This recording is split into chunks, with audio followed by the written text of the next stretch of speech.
বলে দিছে জিন্দানখানায় নিয়ে বন্দি করো, খানা দানা বন্ধ, একটা দানা খাইতেও দিবা না, আর এক ফোঁটা পানিও পান করতে দিবা না। ডাক্তারকে বলে রাখছে নারী পরীক্ষা করতে থাকবি, যখন দেখবি যে একেবারে শেষ মুহূর্ত, এখন খাবার দাবার না দিলে আর বাঁচবে না, ওই সময়ে নিয়ে খাবার দিবি। খাবারটা কি দিবি সেটাও ঠিক করে দিছে, বলছে যে মুসলমানদের ধর্মে যে জিনিস হারাম সেটা দিবি, শুয়োরের গোশত আর মদ মিশানো পানি। ঠিক তাই হয়েছে। আব্দুল্লাহ বিন হুযাফা সহ না খেতে খেতে যখন মরণাপন্ন প্রায়, তখন একেবারে জীবন বাঁচানোর জন্য তাদেরকে খাবার দেওয়া হয়েছে। খাবার কি? শুয়োরের গোশত আর মদ মিশানো পানি। আব্দুল্লাহ বিন হুযাফা রাদিয়াল্লাহু আনহু চিন্তা করলেন, শরীয়তের মাসলা অনুযায়ী এই পরিবেশে জীবন বাঁচানোর জন্য সামান্য পরিমাণ শুয়োরের গোশত খাওয়া জায়েজ, জীবন বাঁচানোর জন্য। এটা তো আছে, ইল্লা ফামানিস্তুররা ফি মাখমাসাতিন গায়রা মুতাজানিফিল লিইসমিন ফাইন্নাল্লাহা গফুরুর রহিম। একজন মানুষ যদি এমন হয়ে যায় যে কোনো হালাল খাদ্য নাই, হারাম খাদ্য ছাড়া হালাল কোনো খাদ্য নাই, এখন না খেলে জীবন বাঁচবে না, সেই সময়ে জীবন বাঁচানোর জন্য সামান্য পরিমাণ হারাম খাদ্য গ্রহণ করা কি? এটা হলো মাসলা। কিন্তু উনি চিন্তা করলেন এখন তো শুধু হালাল হারামের প্রশ্ন না, এখন প্রশ্ন হলো মুসলমানের ইমানের আত্মমর্যাদা বোধের প্রশ্ন। আজকে যদি আমি হারাম খাবার খাই, তাহলে রোম সম্রাট বলবে দেখছি মুসলমানের ইমানের শক্তি কতদূর। এই সময় মাসলা ভিন্ন। এরকম পরিস্থিতি যদি কারো হয় তাহলে মাসলা ভিন্ন। খাবার খাওয়া হালাল জীবন বাঁচানোর জন্য, এটা যেরকম মাসলা, আর কেউ যদি হারাম খাবার না খেয়ে মৃত্যুকে আলিঙ্গন করে নেয়, তাহলে সেই মৃত্যু হলো আফজালুস শাহাদা, সর্বশ্রেষ্ঠ শহীদি মরণ।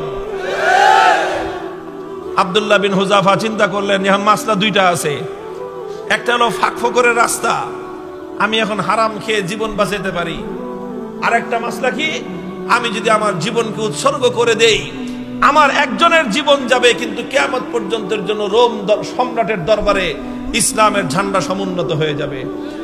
সম্রাট বলবে যে মুসলমানের ইমান বাপরে বাপ, জীবন যেতে পারে কিন্তু মুসলমান ইসলামের গৌরব ভুলুণ্ঠিত হতে দেয় না। তিনি খান নাই, লাথি মারছেন একটা, এক লাথিতে সমস্ত শুয়োরের গোশত আর মদের পাত্রগুলো ভেঙ্গে চূর্ণ বিচূর্ণ হয়ে গেছে। এখন সম্রাট ডাক্তার রেখে, কিরে তুই না কইলি জীবন বলে বাঁচবে না, তেজ দিকে এখন অত। ডাক্তার কয় আমাদের ডাক্তারি মতে তো এত তেজ থাকার কথা না, এটা তো ডাক্তারি মতের তেজ না, এটা তো ইমানি তেজ। এই তেজ এটা শরীরের তেজ না, এটা রূহের তেজ। এটা শরীরের শক্তি নয়, এটা আত্মার শক্তি। যে ইমানদার আল্লাহর ইমান, আল্লাহর উপর আস্থা এবং ভরসাকে দুনিয়াদারদের সামনে মাথা উঁচু করে দাঁড় করাবার চেষ্টা করে, আল্লাহ পাক তার আত্মার মধ্যে অফুরন্ত শক্তি দান করেন। আব্দুল্লাহ বিন হুযাফা যখন এটা করলেন, এবার রোম সম্রাট বলে যে দুইবার খেললাম, দোনো খেলায় হারছি। দুইবার হলো না?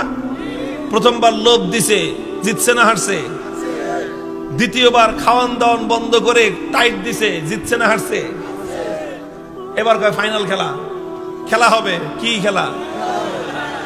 ফাইনাল খেলা হবে। কার সাথে?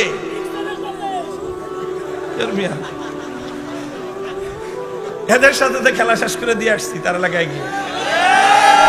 ওখানে কোনো খেলা নাই, এখানে তো অফার করেছি আসো, আমাদের দুয়ার সবার জন্য উন্মুক্ত, বন্ধুত্বের হাত প্রসার করে দিয়েছি আমরা। তোমরা ভুল করতে পারো, আমাদের দায়িত্ব হলো তোমাদের ভুল শুধরে দেয়া। রোম সম্রাটের সাথে খেলা হবে আব্দুল্লাহ বিন হুযাফার। একজন হলো সম্রাট, আর একজন তার একজন বন্দী, তার জিন্দানখানার কয়েদি, আর একজন সম্রাট। খেলা হচ্ছে ফাইনাল খেলা। রোম সম্রাট বলল এবার একদম দেখবো চূড়ান্ত যে ইমানের তেজ কোন পর্যন্ত হয়। যতজন বন্দী বিশাল বিশাল ড্যাগের মধ্যে পানি গরম করছে, ফুটন্ত গরম দাউ দাউ লেলিহান শিকার আগুন, সেই আগুনের মধ্যে ড্যাগ বসাইছে, বিশাল বিশাল ড্যাগ, খাজা বাবার ড্যাগের মতো। খাজা বাবার ড্যাগ দেখছেন? বাংলাদেশে আছিল শাহজালালের মাজারের ড্যাগ একটা আছে, ওটার মধ্যে বালতি নিয়ে নামে একজন সঙ্গ লাগায়া খিচুড়ি উঠাইতে, দেখেন নাই? এরকম বিশাল ড্যাগ একটা মানুষ যেন আপাতমস্তক সেই ডেগের মধ্যে ডুবে যেতে পারে, এত বড় বড় ডেক বানাইছে। ডেক বানায় তারপরে লাকড়ি দিয়ে দেরিহান শিকার আগুন জ্বালাইছে। সে আগুন জ্বালায় তারপরে এই তো পানি দিয়ে ভরে দিছে। পানি যখন টকবক টকবক করতেছে, এবার আব্দুল্লাহ বিন হুযাফা সহ তার সমস্ত বন্দীদেরকে ডেকে আনছে। ডেকে এনে বলছে, আব্দুল্লাহ বিন হুযাফা, এবার তোমার সাথে কোনটা খেলা? ফাইনাল। তোমাকে সর্বশেষ সুযোগ দিচ্ছি। তুমি 2 বার আমাকে ডিনাই করেছো, আমাকে অপমান করেছো, এবার লাস্ট সুযোগ তোমার জন্য। এই যে দেখো গরম পানি, কথা মানবি আর নাহলে একটা একটা করে এই গরম পানির মধ্যে ছাড়বো, আর পানির মধ্যে ছাড়ার সাথে সাথে দেখবা মৃত্যু কত বিভীষিকাময়। আব্দুল্লাহ বিন হুযাফা নির্বিকার, কোনো কথা বলেন না। সম্রাট বলছে জল্লাদকে ওর সামনে থেকে তার একজন সঙ্গীকে নিয়ে তার চোখের সামনে গরম পানিতে ছেড়ে দাও। ঠিকই আব্দুল্লাহ বিন হুযাফা রাদিয়াল্লাহু তাআলা আনহু একজন সাথীকে নিয়ে গরম পানির মধ্যে ছেড়ে দেওয়া হলো। মুহূর্তের মধ্যে বিভৎসভাবে তার মৃত্যু হলো, তিনি শাহাদাত বরণ করলেন। চোখে তাকায় দেখলেন কিচ্ছু, কোনো কথা নাই।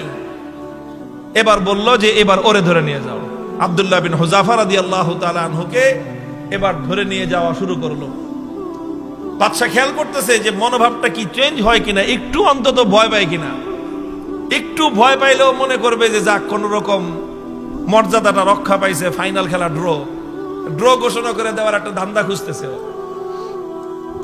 যখন আব্দুল্লাহ বিন হুযাফাকে নিয়ে যাওয়া হচ্ছে, ইতিহাসের কিতাবগুলোর মধ্যে লেখা হয় ওনার চোখ দিয়ে দর দর করে পানি পড়তে আরম্ভ করলো। তো বাদশা মনে করছে কাম হয়েছে, মনে হয় কাজ হয়েছে, মনে হয় ভয় পাইছে। এবার ডাক দিছে, এই ফিরে আনো, ফিরে আনো। জিজ্ঞেস করতেছে কি ব্যাপার, ভয় পাইছো? যদি ভয় পেয়ে থাকো সারেন্ডার করো, এখনো তোমার জন্য সে আমার অফার অব্যাহত আছে। তুমি তোমার ধর্ম ছেড়ে আমাদের দলে যোগ দাও, সঙ্গে সঙ্গে আমি তোমাকে রোম সাম্রাজ্যের বিশাল ক্ষমতাবান পদ দিব তোমাকে। আর যদি না মানো তাহলে তোমাকে কিন্তু খালি চোখের পানি দেখে আমি ছাড়বো না, তোমাকে গরম পানির মধ্যে নিক্ষেপ করে নির্মমভাবে তোমাকে হত্যা করব। আব্দুল্লাহ বিন হুযাফা বলেন, কারে তুমি কি মনে করছো এই মৃত্যু দেখে ভয় পেয়েছি? না না, তোমার এই মৃত্যুর এই বিভীষিকা দেখে আমি ভয় পাই নাই। তাহলে কান্দো কেন? পরে কান্দি, চোখের আমারে পানি হে রোম সম্রাট তোমাকে দেখাবার জন্য নয়, আমার চোখের অশ্রু তো দুনিয়ার কোন মানুষকে দেখাবার জন্য নয়। আমি আমার জীবন সায়ান্নে মৃত্যুর মুখোমুখি দাঁড়িয়ে আমার রব্বুল আলামিনকে দেখানোর জন্য 2 ফোঁটা তপ্ত অশ্রুর নজরানা তার কদমে পেশ করলাম। আল্লাহকে বললাম যে আল্লাহ, তুমি পরীক্ষা করতেছো তোমার বান্দার, যে তোমার বান্দা তোমাকে, তোমার দ্বীনকে, তোমার রাসূলকে, তোমার রাসূলের আদর্শকে কতটা ভালোবাসে, তুমি এটা পরীক্ষা করতেছো। আর এই পরীক্ষা করার জন্য জীবন দিছো মাত্র কয়টা?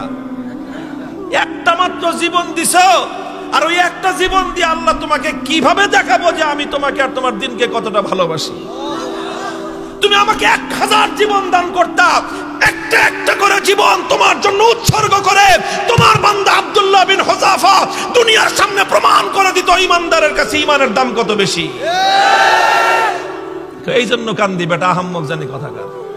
তুই মনে করছিস যে মুসলমান জীবনের মায়ায় কান্দে? আরে মুসলমান তো বিশ্বাস করে যে যতদিন বেঁচে আছি ততদিন কষ্টে আছি, আল্লাহর জন্য জীবন দিব আর জান্নাতে যাব। কি বলেন? সন্দেহ আছে? আল্লাহর জন্য জীবন দেওয়ার মধ্যে আর জান্নাতের মধ্যখানে কোনো দূরত্ব নাই, কোনো দূরত্ব নাই। তুমি জীবন দিবা আল্লাহর জন্য আর জান্নাতে যাবা। তাহলে ভয় কারে দেখাও মিয়া?